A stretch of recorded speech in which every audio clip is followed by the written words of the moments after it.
Bismillahirrahmanirrahim. Assalamualaikum warahmatullahi wabarakatuh. Waalaikumsalam. Waalaikumsalam warahmatullahi wabarakatuh. Di sini kami akan mempresentasikan dari mata kuliah perencanaan tenaga kerja. Dosen pengampunya Bapak Rizky Eka Febriansyah, SMP, MSN, dengan tema judul Seleksi Sumber Daya Manusia. Dan tak lupa juga yang sudah berkontribusi dalam mengerjakan PowerPoint ini, tugas ini, oleh yang ketiga anggota. Yang pertama Muhammad Idrus Hisamuddin, yang kedua Muhammad Dindi Isadul Yusri, dan terakhir ketiga Wahyu Danang Setiawan.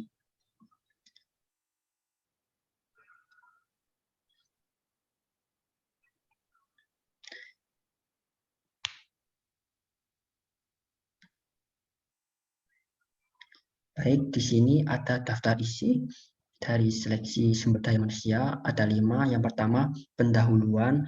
Yang kedua, seleksi calon karyawan. Ketiga, penempatan karyawan. Keempat, proses seleksi karyawan. Dan terakhir, langkah-langkah seleksi karyawan. Dari yang pertama, pendahuluan. Seleksi atau selection adalah proses memilih calon karyawan yang memiliki kualifikasi sesuai dengan persyaratan pekerjaan. Kegiatan seleksi dilakukan untuk mengurangi sebagian jumlah pelamar sehingga diperoleh calon karyawan yang terbaik.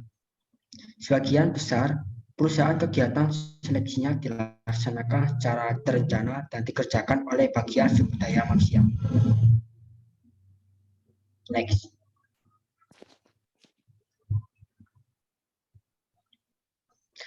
Seleksi calon karyawan. Seleksi dan penempatan merupakan bagian penting dari manajemen sumber daya manusia dalam mencapai keberhasilan organisasi.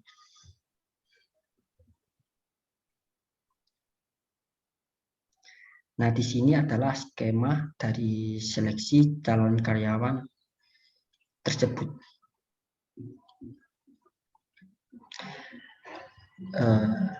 Penempatan karyawan.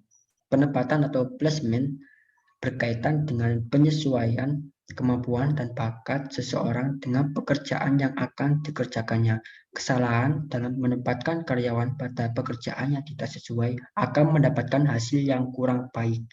Ketidaktelitian dalam hal ini bisa berakibat pada kurangnya semangat kerja yang berdampak pada rendahnya prestasi kerja, tingginya tingkat turnover karyawan, dan absensi karyawan. Baik, ini akan dilanjutkan oleh Mas Idrus. Mas Idrus, dipersilakan. Berbagai macam atau tahap seleksi yang dapat dilalui untuk mengetahui kesesuaian pengetahuan, keterampilan, dan kemampuan calon karyawan dengan persyaratan pekerjaan. Melalui tes psikologi dan wawancara serta alat tes lainnya yang dapat digunakan sebagai dasar penempatan karyawan. Karena kesalahan dalam seleksi akan dapat menempatkan karyawan pada posisi yang kurang tepat. Proses seleksi karyawan. Ukuran perusahaan menentukan proses seleksi yang dilakukan untuk memperoleh karyawan yang sesuai dengan kemampuannya. Proses seleksi dapat dilaksanakan dalam waktu yang singkat, sehari atau 2 hari, tetapi juga dapat dilaksanakan dalam waktu yang lebih lama, 3 hari bahkan membutuhkan waktu seminggu tergantung kebutuhannya. Makin lama proses seleksi dilaksanakan, maka semakin selektif perusahaan untuk mendapatkan karyawan terbaik.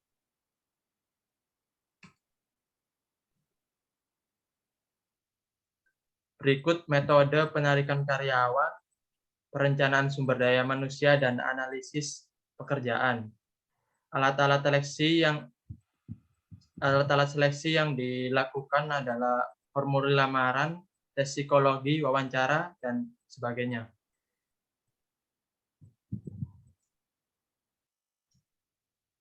Langkah-langkah seleksi karyawan. Langkah-langkah seleksi merupakan tahap-tahap yang harus dilalui seseorang dalam proses penarikan karyawan suatu perusahaan. Setiap perusahaan berbeda dalam menentukan langkah-langkah yang digunakan dalam kegiatan seleksi, walaupun tidak ada standar dalam menentukan langkah-langkah seleksi, tetapi secara umum dapat ditentukan sebagai berikut. Menerima psikologi, pemeriksaan langsung, pemeriksaan kesehatan, induksi atau orientasi. Karyawan dinilai sesuai dapat melanjutkan pada langkah seleksi berikutnya, sedangkan yang hasilnya atau tidak memenuhi syarat kelulusan tidak dapat mengikuti seleksi pada tahap berikutnya. Setiap tahap dalam langkah-langkah seleksi dapat diperoleh informasi yang menentukan berhasil tidaknya seorang calon karyawan untuk mengikuti proses seleksi tahap berikutnya. Berikut langkah-langkah seleksi ditolak atau diterima.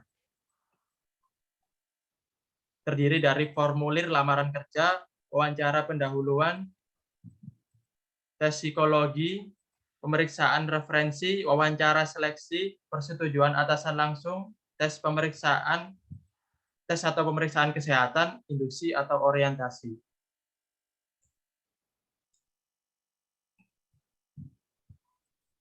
Formulir lamaran kerja. Tahap pertama dalam seleksi karyawan adalah menerima surat lamaran dari pelamar. Biasanya lamaran diterima melalui surat, tetapi dengan perkembangan teknologi akhir-akhir ini, pelamar mengirimkan lamarannya melalui internet dengan email. Secara umum, persyaratan yang harus dipenuhi pelamar adalah kesediaan ditempatkan pada tempat-tempat perusahaan berada, usia tempat tinggal, dapat berbicara dan menulis dengan bahasa-bahasa tertentu. Wawancara pendahuluan. Lamaran yang memenuhi syarat pelamar akan dipanggil untuk mengikuti wawancara pendahuluan. Pertanyaan yang diajukan sangat sederhana, namun demikian sebagian pelamar akan tersisih. Pada tahap ini akan dinilai penampilan dan cara berkomunikasi. Hasil wawancara pendahuluan akan menentukan untuk mengikuti proses seleksi berikutnya. Penilaian dilakukan atas hasil yang memenuhi syarat, memberi kesan yang baik bagi pewawancara sehingga diikutsertakan pada proses seleksi berikutnya. Berikutnya akan dijelaskan oleh rekan saya Wahyu Danang Setiawan. Tempat dan waktunya dipersilakan. Iya, terima kasih Mas Idrus. Yang berikutnya yaitu yang ketiga, tes psikologi. Sebagian besar perusahaan besar maupun kecil melaksanakan tes psikologi dalam proses seleksi. Namun demikian, ada sebagian perusahaan kecil yang tidak melakukan tes psikologi sebagai dasar memilih calon karyawan terbaik, tetapi lebih mempercayakan pada seleksi wawancara saja. Yang keempat yaitu pemeriksaan referensi. Pemeriksaan referensi bertujuan untuk memperoleh keterangan pelamar di masa lampau. Berdasarkan surat keterangan tersebut dapat memberikan informasi tentang pengetahuan, keterampilan, dan kemampuan yang dimiliki calon karyawan. Banyak hal lain yang dapat diperoleh dari memeriksa referensi pelamar, seperti karir, prestasi kerja, latar belakang pendidikan, dan sebagainya. Tentu saja informasi yang tertera pada surat keterangan tersebut adalah informasi yang benar. Yang kelima yaitu wawancara seleksi. Wawancara merupakan seleksi yang penting dilakukan untuk memperoleh informasi tentang kepribadian dan kemampuan para pelamar. Tidak jarang terdapat ketidakcocokan informasi yang disampaikan pelamar pada formulir lamaran dan resume. Pewawancara atau interviewer dapat mengetahui kondisi fisik dan kemampuan pelamar karena berhadapan secara langsung dengan pelamar. Dengan demikian, dapat dikatakan bahwa wawancara itu mempunyai makna yang besar dalam kegiatan proses seleksi. Yang keenam yaitu persetujuan atasan langsung. Setelah mengikuti langkah-langkah seleksi sebelumnya, maka sampailah pada langkah berikutnya yaitu persetujuan atasan secara langsung atau supervisor. Hubungan antara atasan dengan pekerja dapat dilihat dalam struktur organisasi. Para atasan memberikan perintah kerja, sedangkan para bawahan mempertanggungjawabkan pekerjaan kepada atasannya secara langsung. Yang ketujuh yaitu tes atau pemeriksaan kesehatan. Perusahaan umumnya membutuhkan calon karyawan yang sehat jasmani dan rohani untuk dipekerjakan pada bidang tertentu. Dengan alasan ini, perusahaan akan melakukan pemeriksaan kesehatan jasmani dan rohani calon karyawan. Tes kesehatan dilakukan untuk memastikan kemampuan jasmani pelamar dengan persyaratan pekerjaan, termasuk di dalamnya adalah kesehatan fisik, mata, pendengaran, dan lain sebagainya. Yang kedelapan yaitu induksi atau orientasi. Setelah serangkaian kegiatan seleksi yang dilalui, maka sampailah saatnya calon karyawan mengikuti langkah induksi atau orientasi. Karyawan akan diperkenalkan dengan pekerjaan dan lingkungan perusahaan. Baik, saya akan kembalikan ke host yaitu Mas Dindi. Dipersilahkan.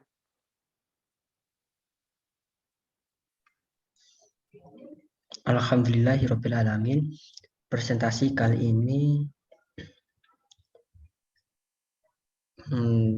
terbilang lancar dengan hikmat, dan marilah kita menutup dengan bacaan Alhamdulillahirabbil alamin. Alhamdulillahirabbil alamin. Baik, sebelum kami menutup presentasi ini, apabila ada kata-kata atau perbuatan yang kurang baik atau yang tidak sopan, kami bertiga meminta mohon maaf yang sebesar-besarnya, dan semoga di presentasi ini bisa ambil hikmah dan wawasan sebagai menuju jalan yang benar atau menuju yang lebih baik lagi. Kami bertiga pamit undur diri. Fastabiqul haq, fastabiqul khairah. Wassalamualaikum warahmatullahi wabarakatuh. Waalaikumsalam. Waalaikumsalam warahmatullahi wabarakatuh.